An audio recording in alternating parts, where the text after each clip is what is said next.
and welcome to the Comic Conspiracy episode number 142. We are now the Uncanny Comic Book. What the fuck are we called? the Uncanny Comic Conspiracy podcast. Because isn't it the all new Uncanny? Well, no, because although we've had Uncanny in front of our name for like 10 years, we actually are now officially the Uncanny. Official name change to the Uncanny Comic Conspiracy podcast. And this is the point where we start to get crappy and then we become a drone on for 300 issues. now .1 book. Almost. That's soon. That's in a couple of years. Okay. Yeah. My name's Ryan Higgins. Who is here with me this week? Brock Sager. Toby. And Charlie. What's happening, guys? Not too much. We got a few random things to talk about this week, so let's get in it. Do I start with some questions or some random crap? See, this is how organized we are. Yeah, no. Let's do the random crap. Well, last week there was a lot of random garbage to talk about, and did we talk about some of those rumored upcoming DC titles? I think we did. Yeah. Well, some of those rumored upcoming DC titles became official during the week, although previews is out like kind of soon, and we still don't have a DC solicitations. Yeah. They weren't up today. Like normally they were up last Monday, and they're not. And we're a week and a day from that. And they're not even up, so I have no idea. Maybe they'll come up on Tuesday. I have no idea. Maybe they're having a whole bunch of creative changes. Well, I'm wondering if they're still writing them because they don't know what they're doing yet. But there's been a bunch of stuff that they've confirmed in the last few weeks, or in the last week. A couple of these books include Secret Origin, which is going to be a two-part, like a front and back story. Kind of how they did their old Secret Origin book in the 80s, which is going to now show the New 52 origin of various characters. So, very excited for that one. Yeah. I mean, that original Secret Origins books in the 80s and very early 90s, I mean, that was, for people that were mad post-crisis, that was sort of like a nice book to show them, hey, here's how we kind of put everything together and get a nice detailed origin for everyone. And now we're a few years out from New 52. And some people are still kind of like, oh, how do these characters start? What's the origin? It's like, well, now you can just kind of go through. And where's my Geoforce, damn it? They could do small characters. They could do big characters. I'm sure it'll be like one big character and one minor character. Yeah. That's kind of how the Secret Origin worked as well. So. Well, I've had to deal with some of the Secret Origins, especially in binding and stuff like that. Like I used them for my Booster Gold bind for Justice League International and Suicide Squad. There was a couple members that I used some of those from, and they're pretty interesting to read. So yeah, and I think these new ones should be good. I'm sure they'll have good creative teams on them. Yeah. They also announced the Forever Evil Aftermath Bane vs. Batman one shot by Peter Tomasi that kind of wraps up the Forever Evil Arkham War that's going on right now. So that could be cool. Yeah, I'm excited that it's a one shot. Yeah, it seems kind of. I wonder if it's just like a 7th and 8th issue that they were like, we have to continue the story a little bit. Let's just pull these back. Yeah. So. I don't mind having one shots, like Aftermath one shots. Like those are kind of like boom. Let's tie up loose ends. Let's finish it off. But when they do when they drag it on, like remember World War Hulk had like After Smash stuff and all this random stuff for the Fallout. Yeah. We're getting a second Aquaman title. I don't know if anyone wants this, but Dan Jurgens is going to be doing Aquaman and the Others, which have been rumored for a while, which is his team that Jeff Johns created that has shown up in the Aquaman book. So. I'm actually cool. I'm actually looking forward to it more so for the Others versus Aquaman. Like a lot of things, they've proven Aquaman can be a very enjoyable read, so hopefully it's good. Mm-hmm. I keep hoping the Others are from Lost. This weird teddy bear that they're like... I'd be down with that. Hell yeah. Behind them. I'd totally be down with that. Others. So, yeah, I mean, 2 Aquaman books has never been done before, I don't believe. Not that I know of. There's been like a Tempest miniseries, and there's been like little events and the stuff. Tempest was tied to the Titans. But there's not actually been like a real second Aquaman book ever. And we have a second Wonder Woman book with Superman Wonder Woman, and a second Aquaman book. I wonder if we're going to see fewer kind of niche sideline titles that just kind of like the way Marvel's been doing with a lot of their Avengers and X-Men, just multiple mainline titles. It's possible. I'm telling you, DC's going to go to double shipping on some of their big books. I guarantee you. If some of these new books don't work out, DC will go to double shipping. Now, for the important stuff, do we know who is writing Nightwing yet? Post Kyle Higgins leaving, I don't know. I think that'll be in the next solicitation. I think we'll find out this Can we week. just get Chuck Dixon back and fix everything? That'd be cool, but apparently him and DC are done. Well, he walked off that Batman and Outsiders relaunch in the early 2000s, and in the middle of that awesome story arc, he like just left, and they never resolved any of that garbage. So that made me so mad. I guess mid 2000s, because they brought back 2003, I think. No, it was later than that because it was post Infinite Crisis and post 52 and all that because they had This is that's the 50 issue one, right? They had the Ghost. It was like 08 maybe because they had the Ghost. It was Green Arrow, Batgirl, Metamorpho was on the team.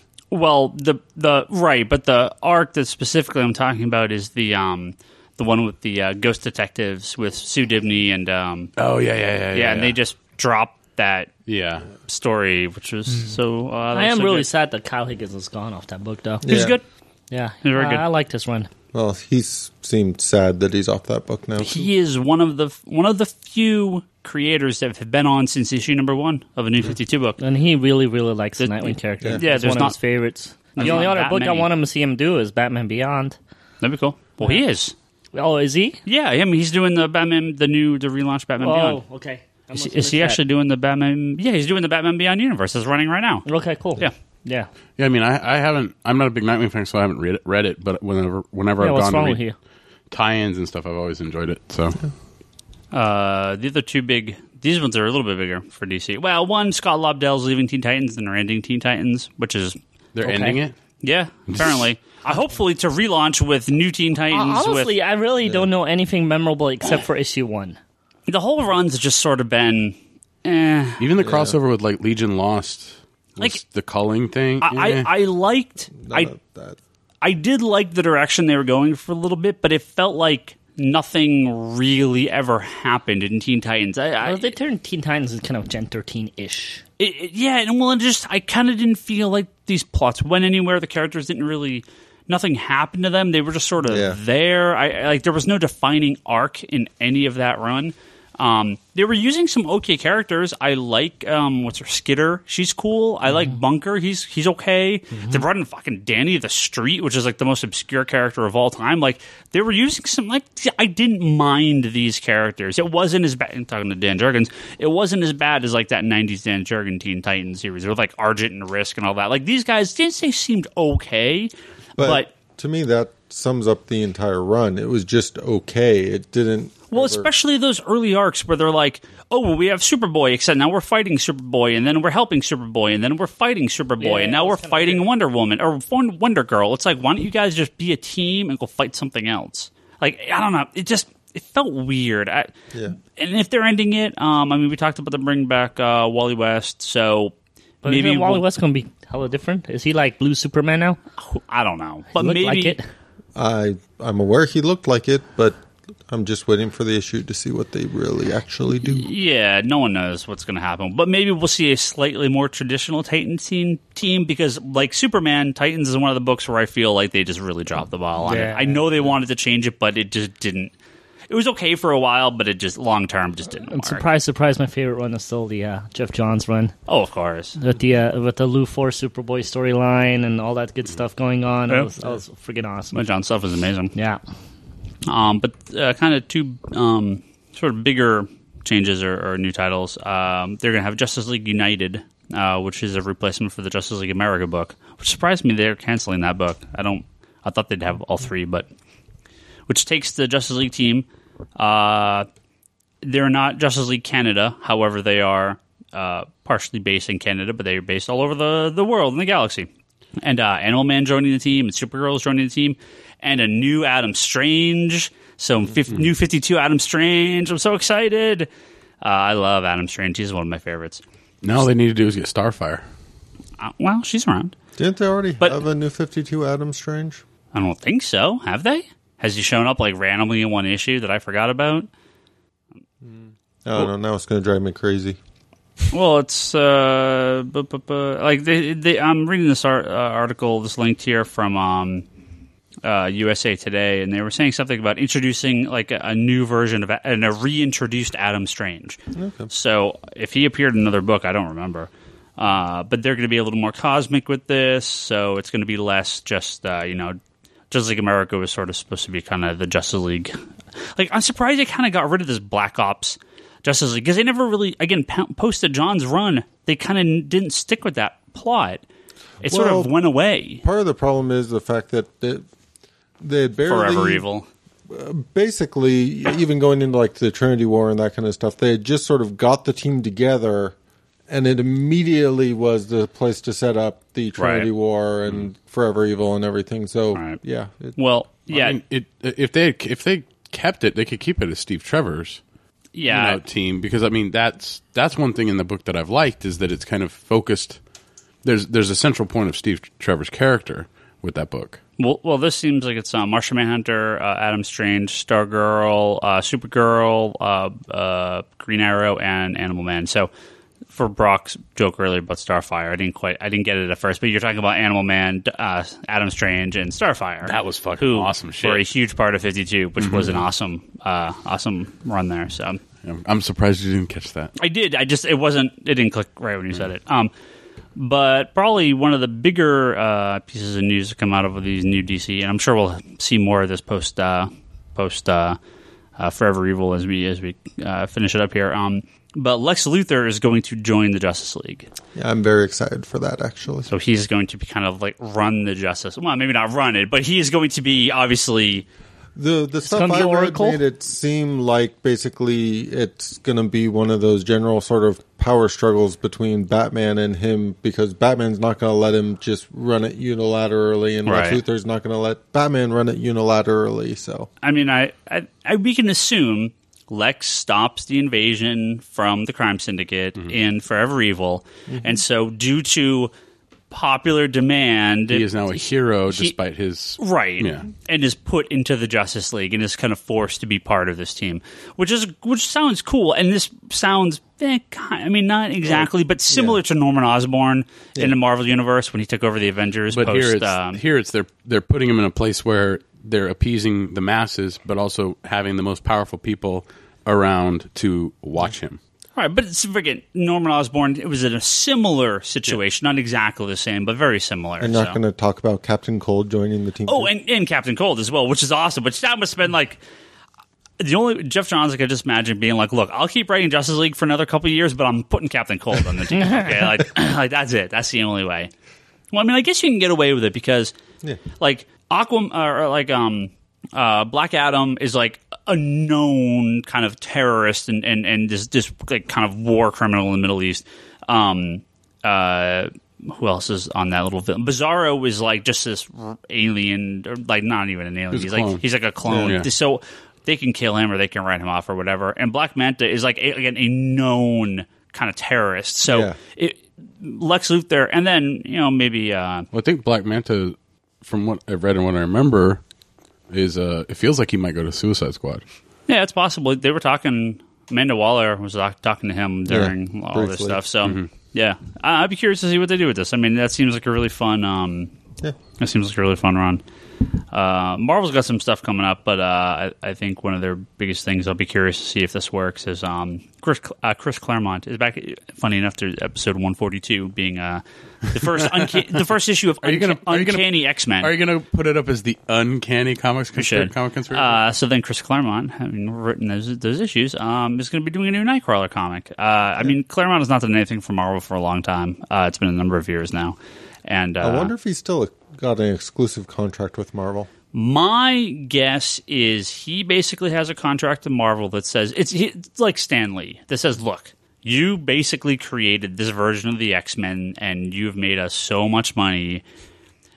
We're going to give you random projects occasionally, and we're just going to pay you a shit ton of money to never sue us." Yeah, because I remember he was at a con years and years ago, and somebody asked him like why he wasn't writing anything for like the New 52 when it was first launching, and stuff like that. And he's like, I can't. I have an exclusive contract with Marvel. Right.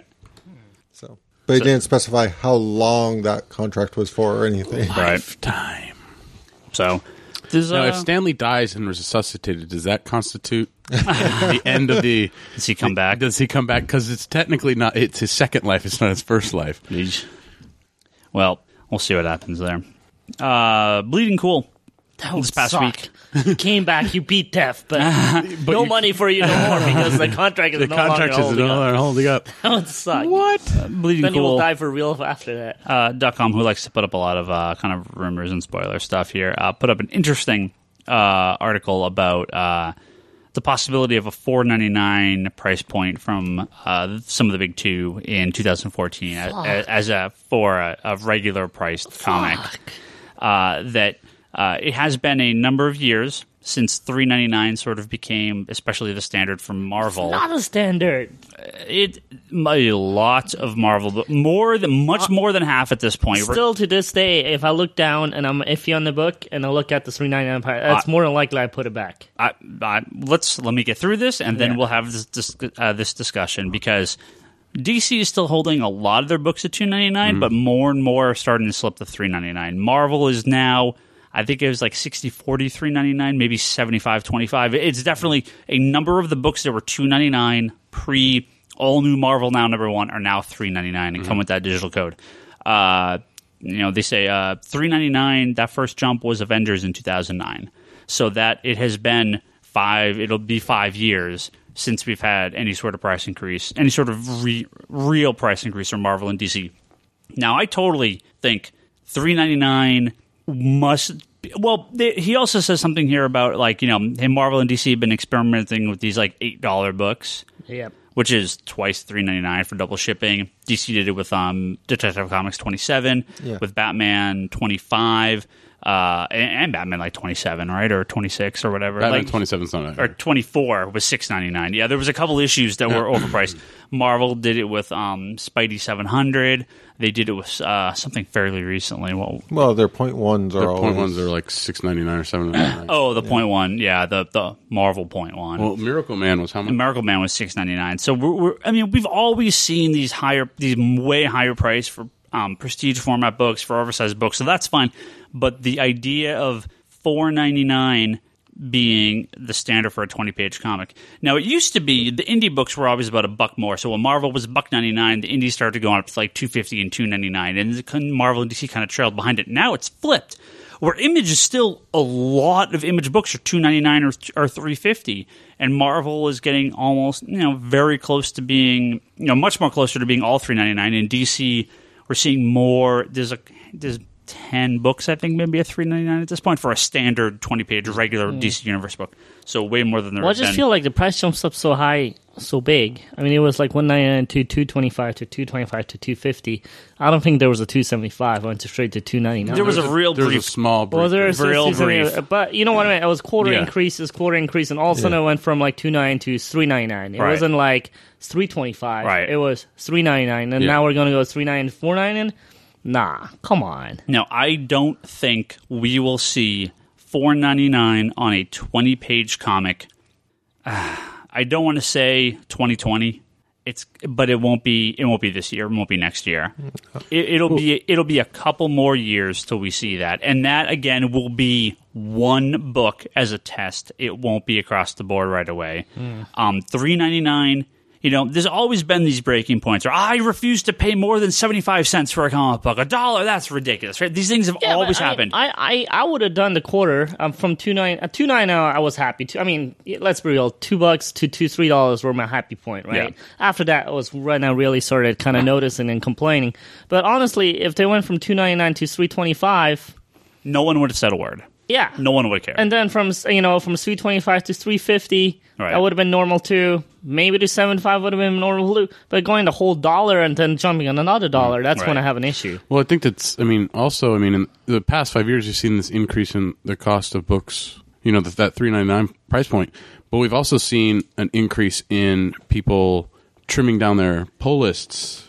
People tightening up what they're buying. Well. Again, I can see them moving everything to $3.99 at Marvel and DC if it comes with the code. I could see DC ditching their combo packs and having all their books $3.99 with the digital code, and Marvel moving everything to $3.99 with the digital code. The problem is when everything is $3.99, something eventually is going to go up. Right now, there are still a number of books at $2.99, so I think we're not even at the point where 50%. It's only like 10, like I said, maybe 10 or 20% of DC's at $3.99.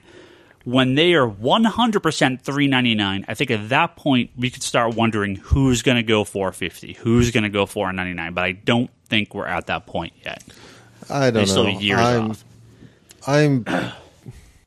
I'm very annoyed about these kind of things for a variety of reasons. One, I hate talking this shit when you get into the fact that like the digital books and that kind of stuff continue to go up with the print books, and I consider that kind of weird, the thought of buying a digital comic for $4 or... Unknown to me, I actually didn't know that Marvel or the DC had increased some of their comics to $1.99. Yeah. All their digital books, which are 8 pages, they were 99 cents apparently. A few of them are they all $1.99 now?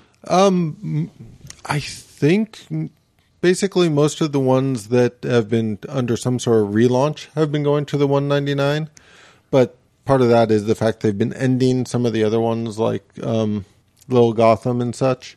But I don't know. I just, in general, with the price point of digital sort of following suit always sort of bothers me, especially because they even apply that kind of thing to older comics when they put them up digitally. They always go with whatever's considered the current comic price at the time. They do the more expensive. And it also always gets me when I look at like the trade paperbacks and stuff. You end up with these really tiny trades at a really high price. The Marvel trades are now out of control. Yeah, I just look at the Thor. That's skinny as hell. You can almost put that in a bag and board. Yeah. So here's the question. Well, you think about it. It's a 4-issue trade paperback at $4 a pop. That's it's 5 issues. Is it 5 issues? Yeah, I think it's first okay, 5 so that's issues. 100 pages. That 100-page giant specials used to be, $4. Yeah. Now it's $19.99. Yeah. Well, so here's a question: do they do this? Do they skip? Because right now Marvel's been doing the digital at $3.99, but DC hasn't. They've been doing it at $4.99 because they're digital. Well, some of them are $3.99, but most of them are $4.99 because they're $1 more than the standard cost. So, do we see all comics $3.99 digitally? All comics $4.99 physical with a digital copy as well. Is that what? Do you think they'll do that?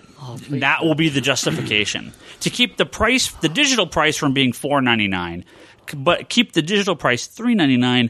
But the physical comics will all have this extra $1, but will all have a really hard time paying $5 for a single issue. Oh, I'm sorry, Ryan. I think I'll just start.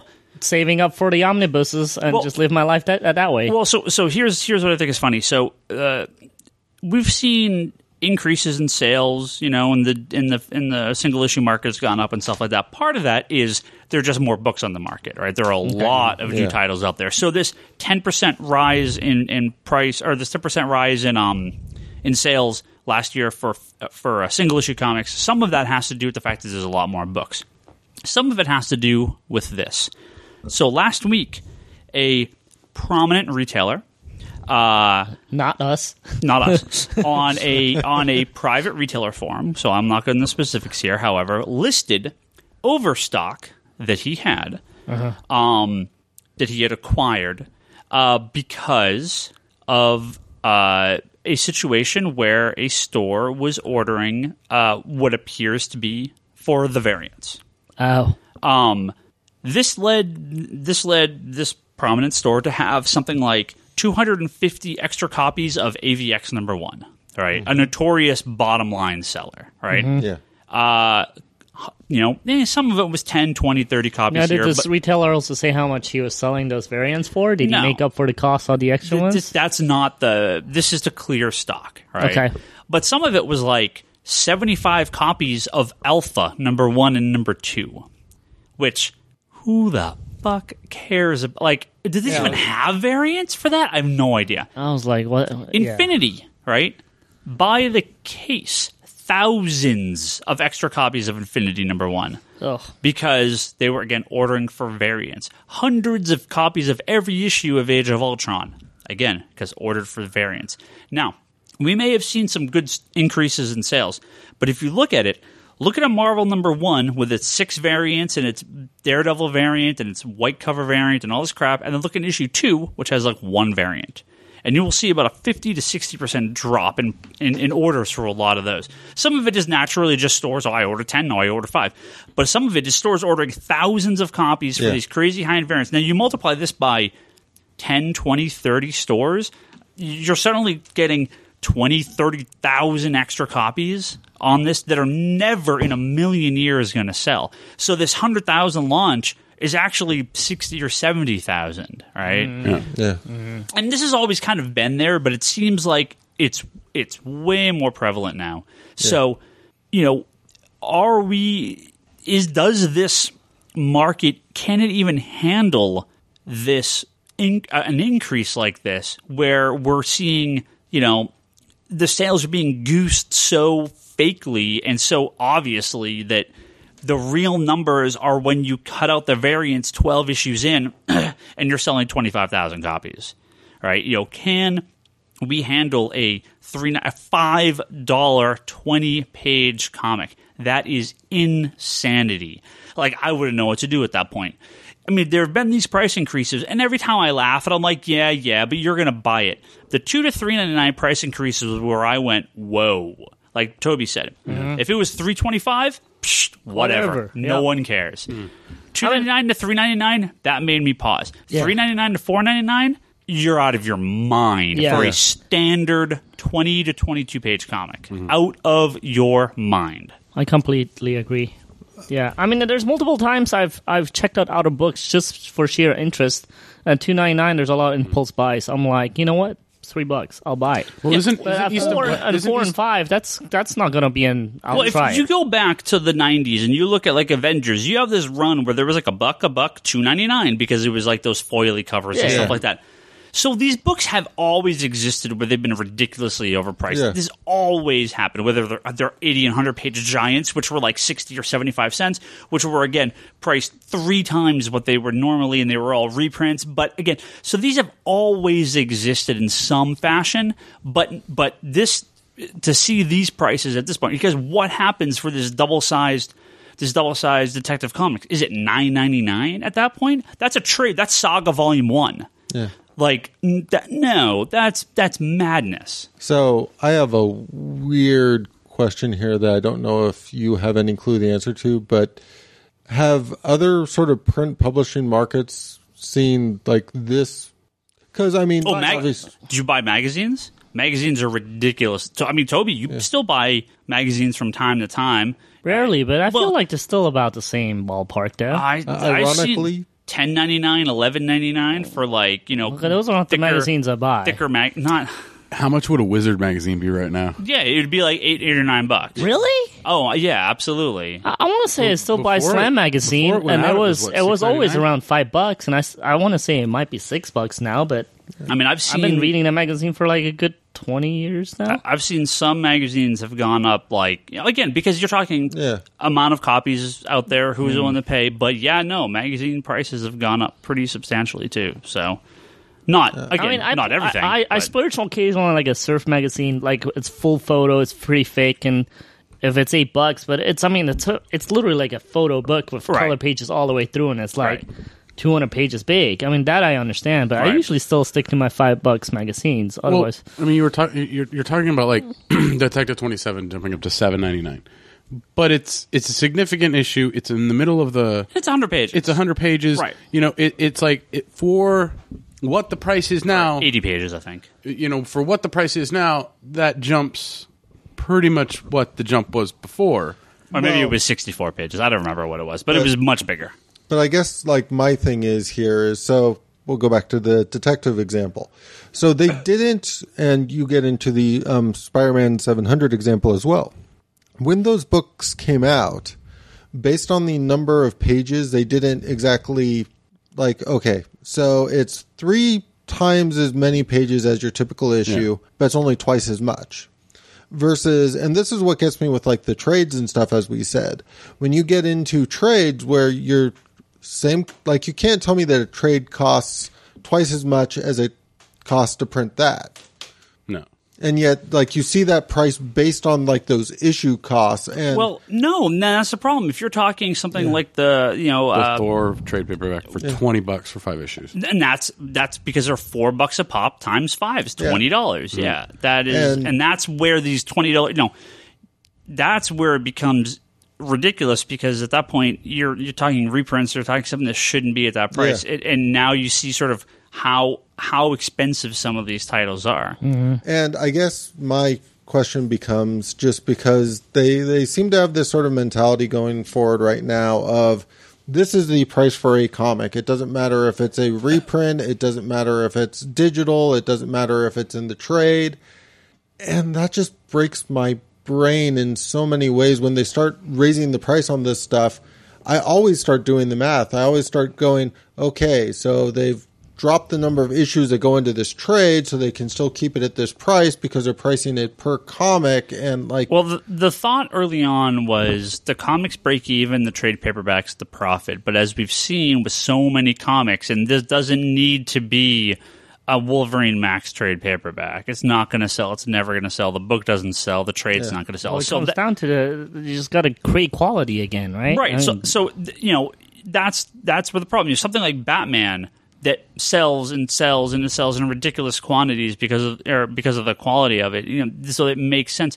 But put my conspiracy theory hat on here. My fear is that they want to see a push away from the physical comics to being a digital only market, and I don't think that's going to happen. They make more money that way trades, initially, and just do trades and physical. No, none. Just don't even do that. Now, again, I don't think this is going to happen anytime soon.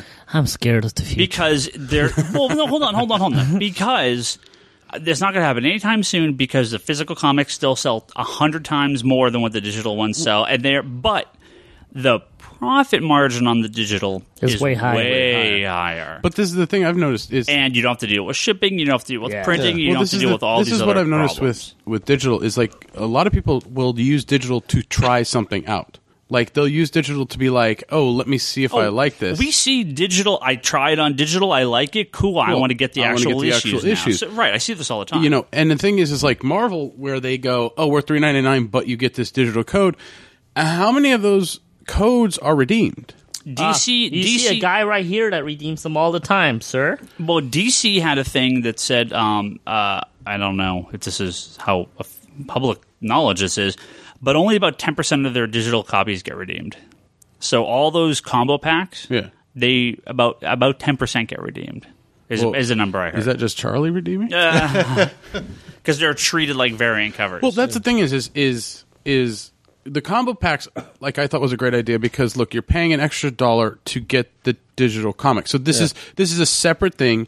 You're buying it because you want both. You want the physical and the digital. See, here's the thing. The Marvel comics are now all combo packs. They are all $1 extra because they should be $2.99. Yeah. And they're charging $1 extra. DC, the $3.99 books, I think a couple of them don't have extra pages. Some of them do. So some of the $3.99 books. Most don't anymore, though. A Detective, did they drop the backups in there? And I thought Detective, because it's Action Detective, Justice League America, All-Star Western. All-Star, and All-Star still has a backup. I'm trying to think. There was All-Star didn't have a backup this time. Oh, they dropped the backup in All-Star? Yeah. It hasn't had it for a long time. I thought they still had it. No. Is it extra pages? Is it just 20 pages? I thought they still had extra pages or a backup or something. So that's only 5. I swear there was a couple more that had it. Superman Unchained is Superman Unchained, which Superman and Wonder Woman is $3.99. Yeah, so there you go. It's all the ones with the glossy cover stock. And that's the thing is you know which ones are $3.99 because they have that glossy cover stock. They make it distinctly different, and all the digital first and Batman, of course, and the digital first to print afterwards. Those are all $3.99, but those are collecting. And they're bigger pages. And they're bigger. Bigger page count. Yeah, but they're collecting 3 technical digital issues in one thing. So that's a little bit more practical. But you get, how many go? 22. Yeah, so 22 pages of comic and All-Star Western. Yeah, see, for some reason I thought they still were doing backups. No, they stopped doing them because the story arcs, I guess they just wanted more pages to tell that story. But yeah, it's like Detective, I think it depends. Some issues have a backup, some issues don't. Well, I don't think I've seen one lately. Yeah. So I think they dropped it. I don't remember what issue, but I think they dropped it. But, you know, it's... Like they have backups in the giant-sized ones they put out. And those are $8. And well, the thing is that's the other thing, too, is like, you know, Toby's mentioned it, too. It's like, if I see that $3.99 price point, I'm like, do I really want to fork over the money for this? But, like, East of West is $3.50, right? I think so. So it's like I go and I grab an independent comic that's $3.50. I'm like, it's $3.50. I put it in my $3.99 pile, but I know it doesn't cost as much as a $3.99 No, well, book. that I mean, for indie books, I'm actually even more forgiving.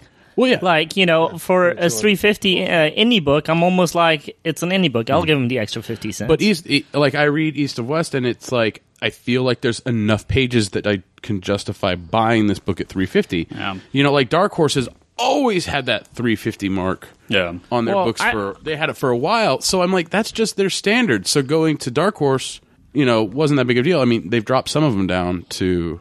Well, the problem with comic books is the price increase is noticeable because we buy comics every week. Mm-hmm. I mean, if a movie is $1 more, but that's a movie every couple of months or every couple of weeks, depending on how many movies you buy, right?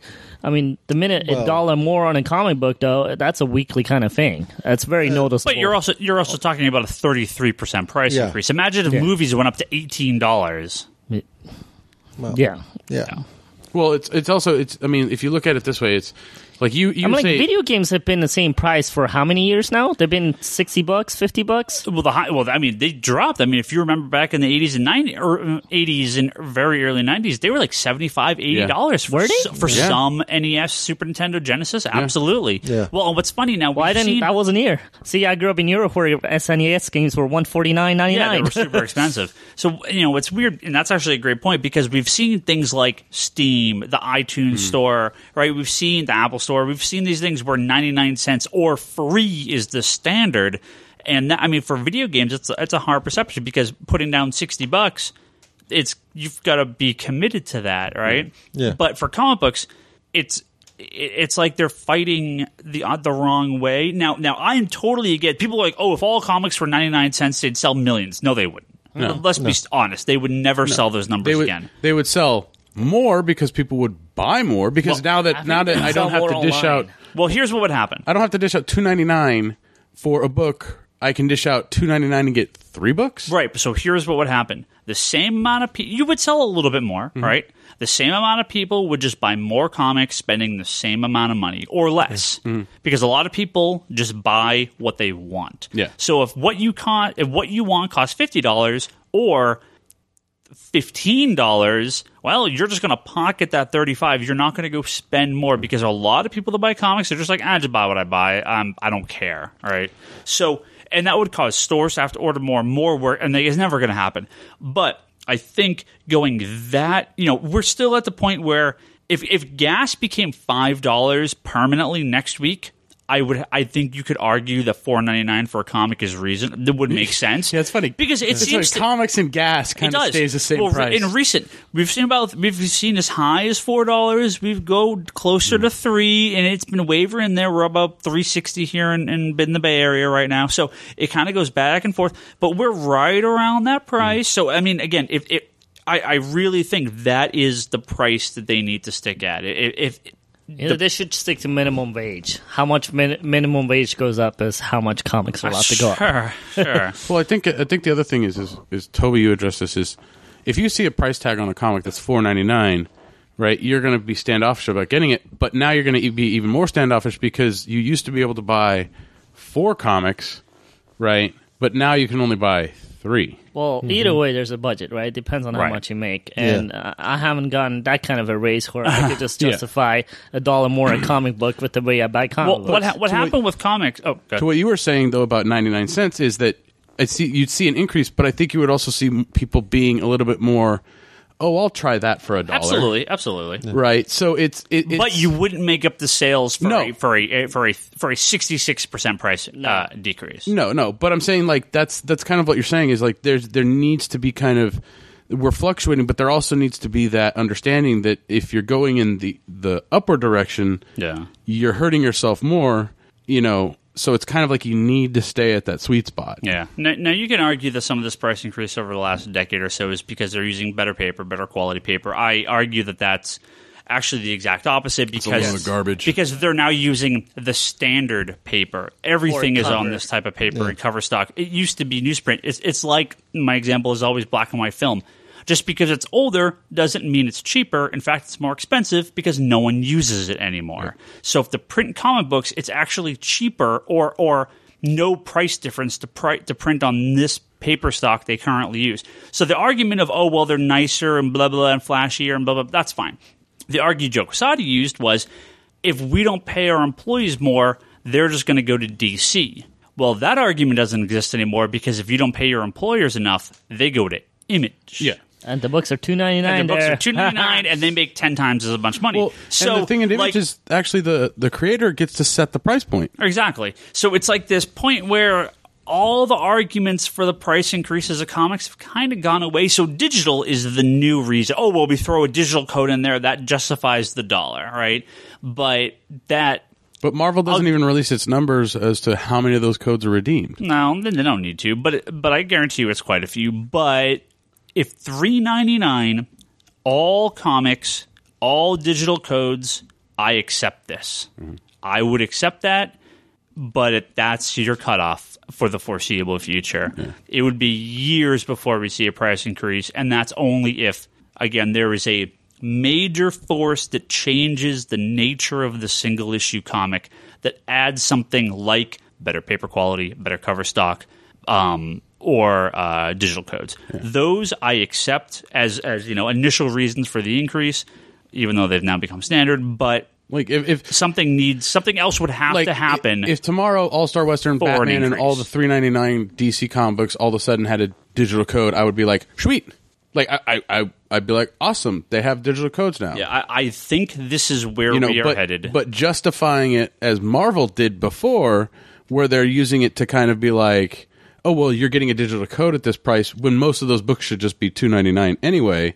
But that was their justification. And while it may not work for everyone, I accept that as the cheapest comics are ever going to be is 99 cents because that's the lowest iTunes will allow something to be priced, except for free. Mm-hmm. So I'm perfectly fine with the justifying of $1 increase for digital codes. If that becomes industry standard, fine. I accept that. But if there's going to be a price increase to $4.99, there needs to be some other added benefit. And not backups, because backups never matter. No. Not some stupid letter column or crap, because obviously we've tried this and no one cares. Like, there needs to be some other major... There needs to be sustenance to the actual comic. Right. They need to bump it up by, $1. They increase by 5 pages. Right. There needs to be something. Right. Yeah. All right. Let's move on to something else. Questions. I got a couple Twitter questions here, but I actually got a bunch of emails. I'm going to read some emails here.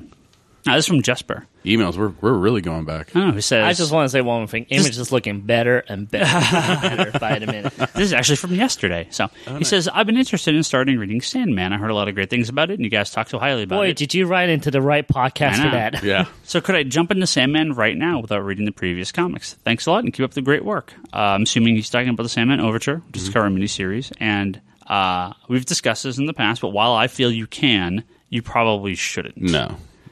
It is a cool story, and you're like, this is really neat. I don't know what's going on, but this is kind of cool. It looks beautiful. It does look beautiful.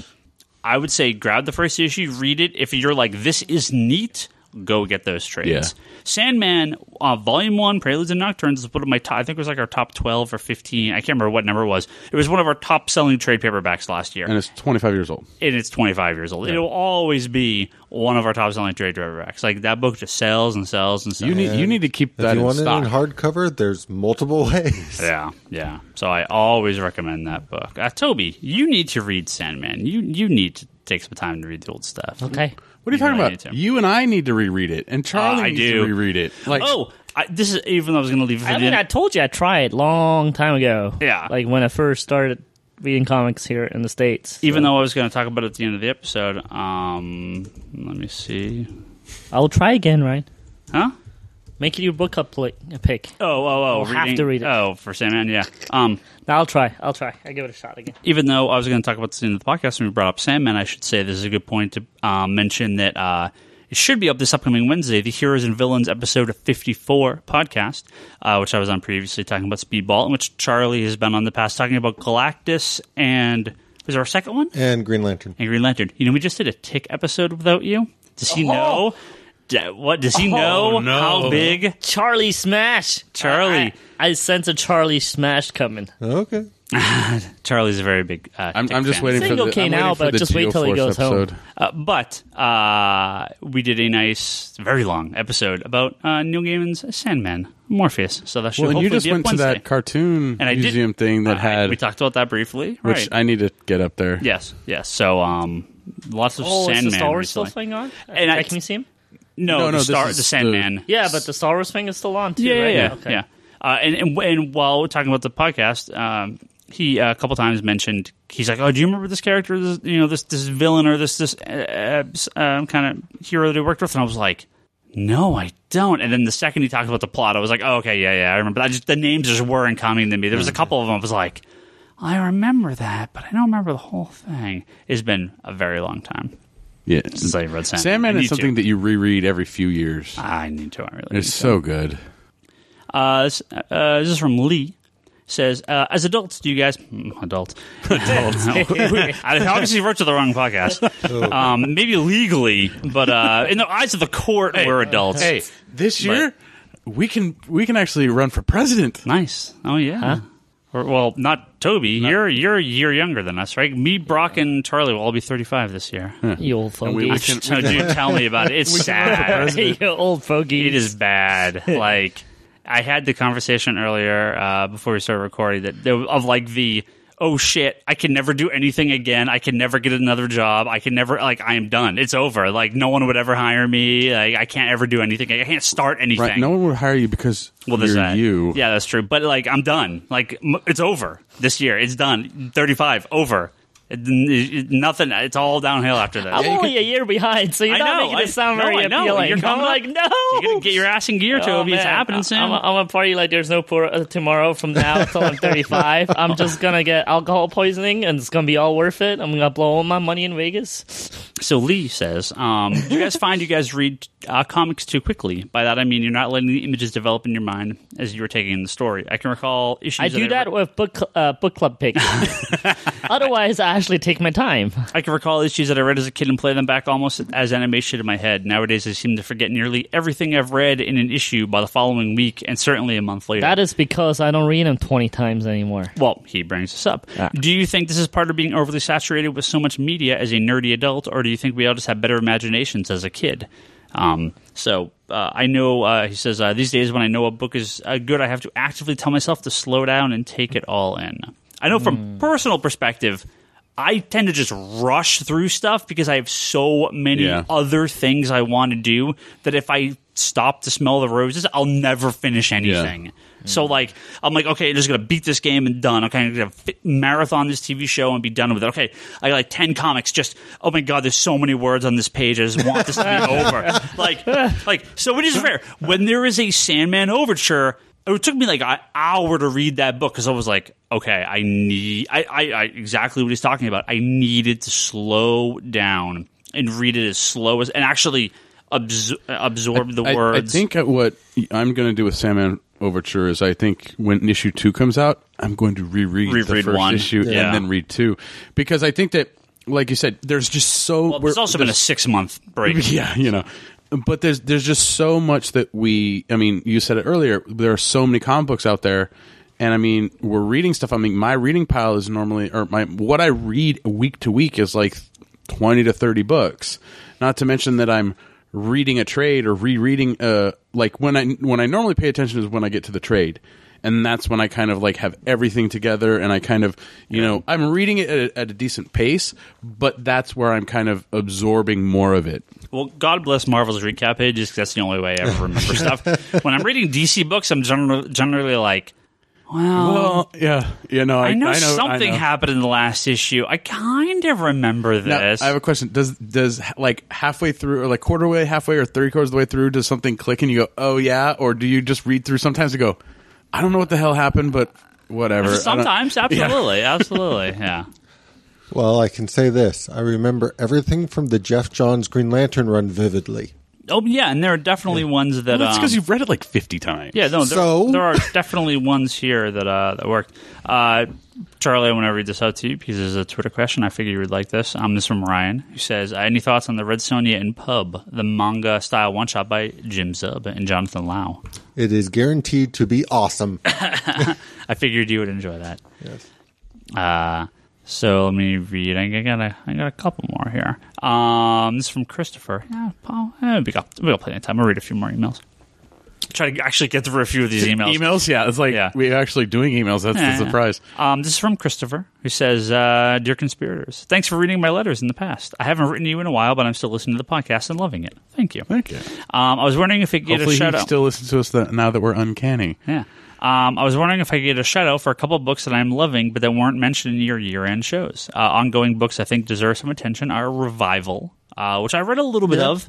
That's good. You start reading it? Yeah. It's image book, kind of think zombies, but not really. Like dead come back to life. It's more Miracle Day from like Torchwood. Oh, they come back to life. Yeah. They're not like zombies. They're walking around, they're talking, right. Even though there's a lot of mystery around it and there's more going on as like things unfold. Yeah. But no, it's basically this town, not everybody, but all of a sudden a bunch of people who had died pretty much climb out of their graves and just go about their lives again. Right. Like they never died. Right. And that Resurrection TV show is coming out. He says Clone, which Brock, I know you're a big fan of. I'm still reading. Yeah, Clone's awesome. Which we had talked about way back in our second Comic Conspiracy Book Club pick. Which and that's Brock's also pick. his book club pick this time, but it's a secret one. What? Yeah. Nothing. The Movement, the DC comic, which that's still coming out. Sorry, Christopher. It's almost done.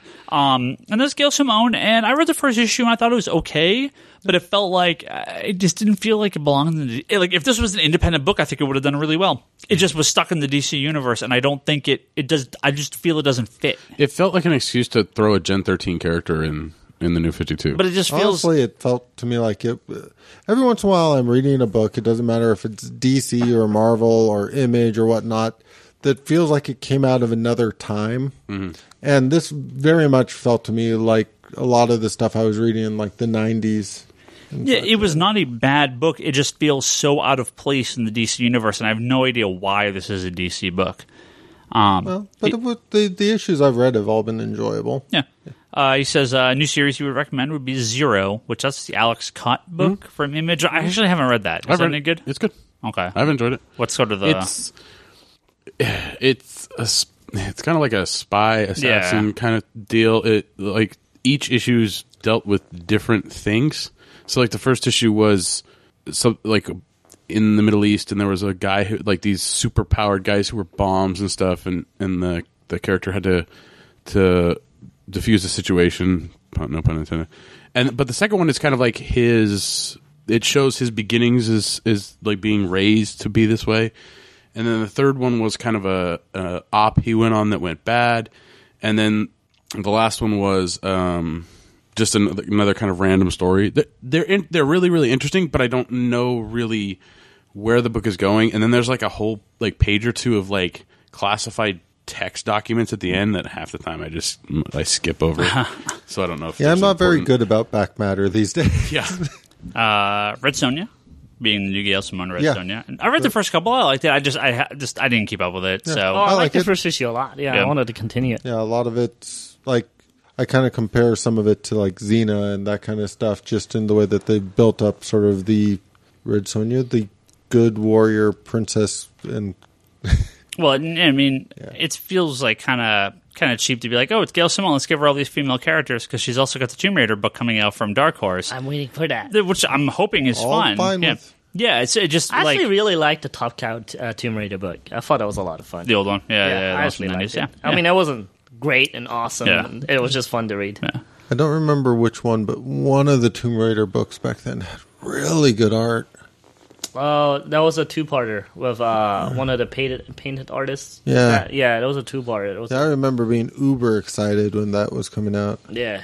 And so excited it's now in a long box somewhere.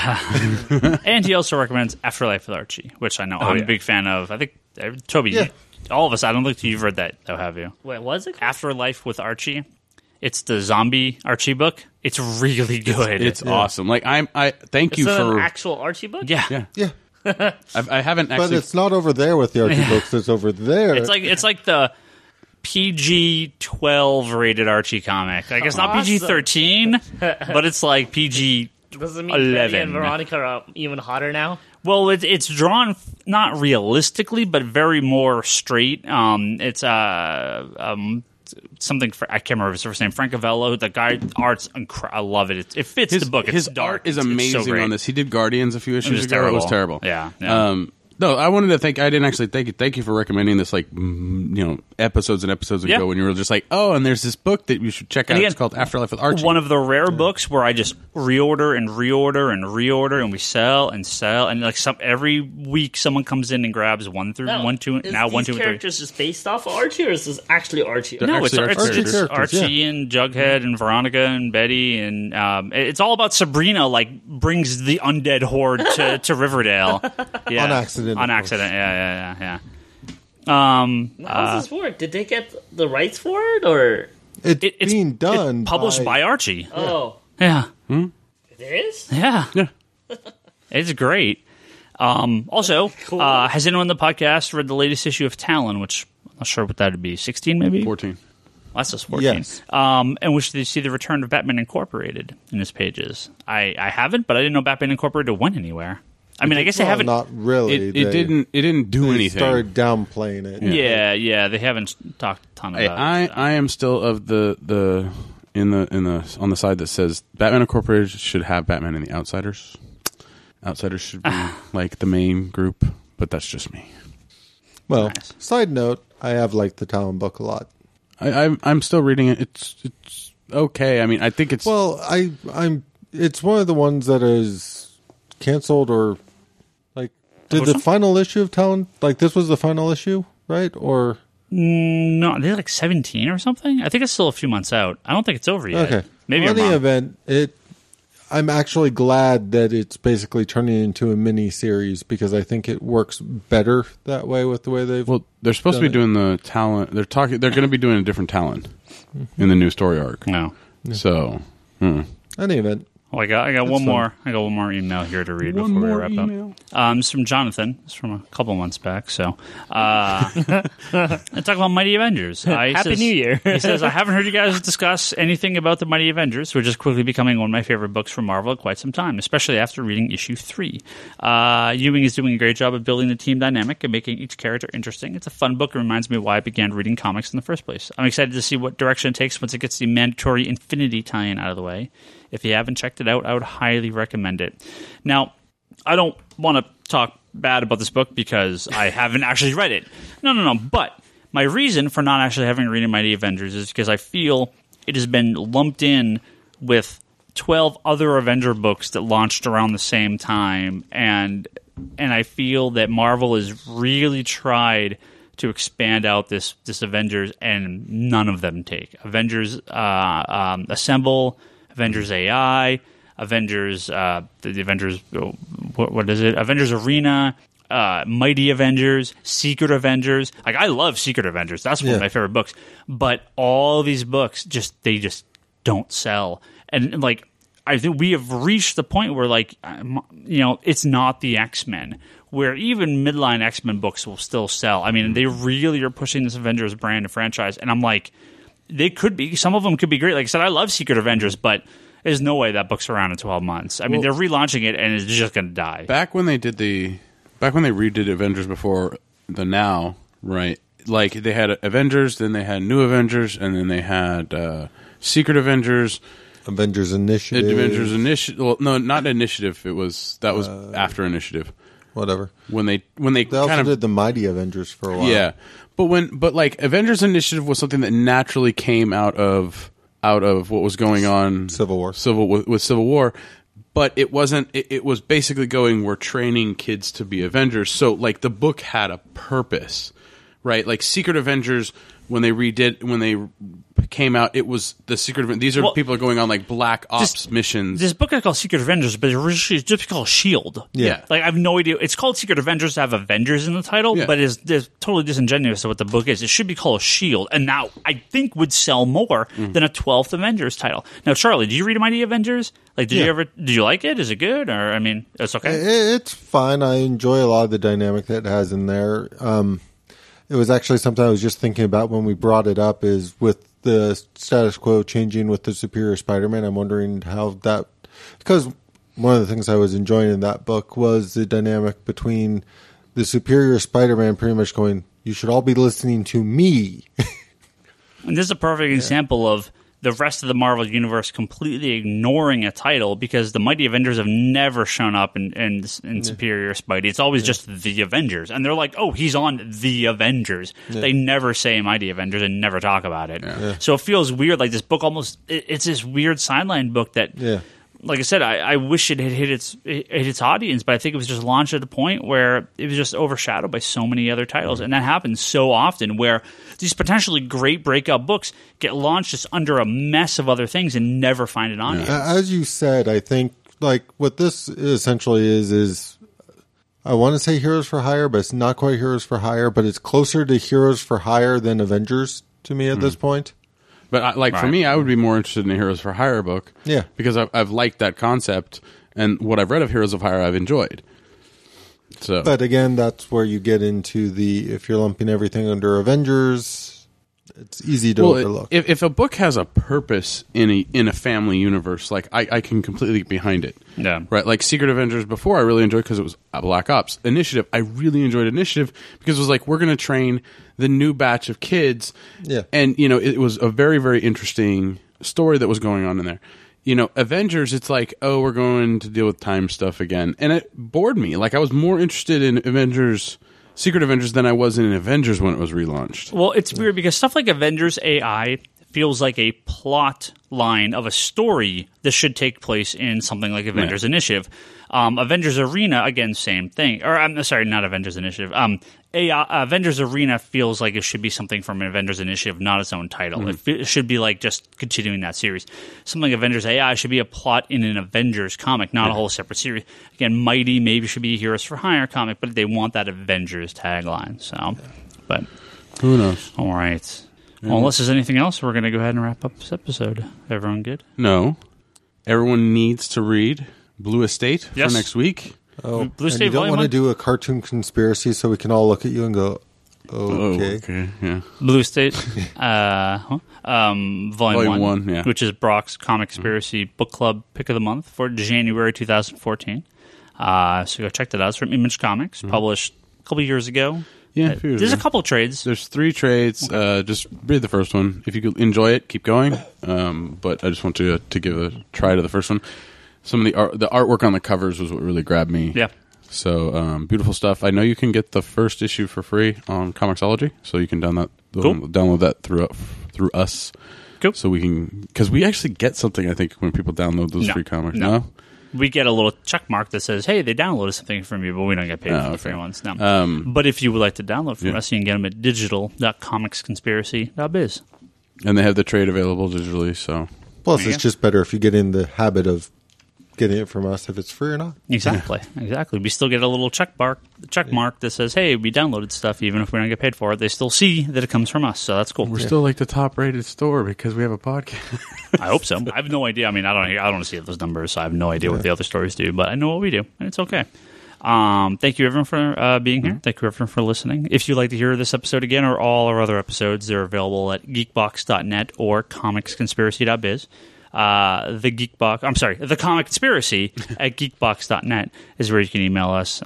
We've read a handful of episodes or emails on this episode. Congratulations. Yay, we'll do it when we get, have a mark. I still have more. When we get renamed All New Conspiracy now. I still have plenty more emails to read, so we'll get through some of that backlog there. Forums.geekbox.net and go and talk to us on the forums there, as well as the Geekbox group on Facebook. We'll go invite you. Just get a little join button. I check that multiple times a day. We'll get invited as soon as I see it. So you can go join there. What else we got? ConspiratorBrock.com and go find his blog there. Omar's not here, but go check out his site. Please vote. for Blue Estate once you finish reading it. Get your vote. Comicsandakine.com. That's Omar's blog. Charlie's got the Infinite Long Box podcast. And hopefully in the next couple weeks, we're going to see his brand new podcast. Yep. The Doctor Who podcast. He's working on classic episodes in order, reviews, discussion, madness. I can't wait. Yes. Do you have a name yet? Do you have a website yet?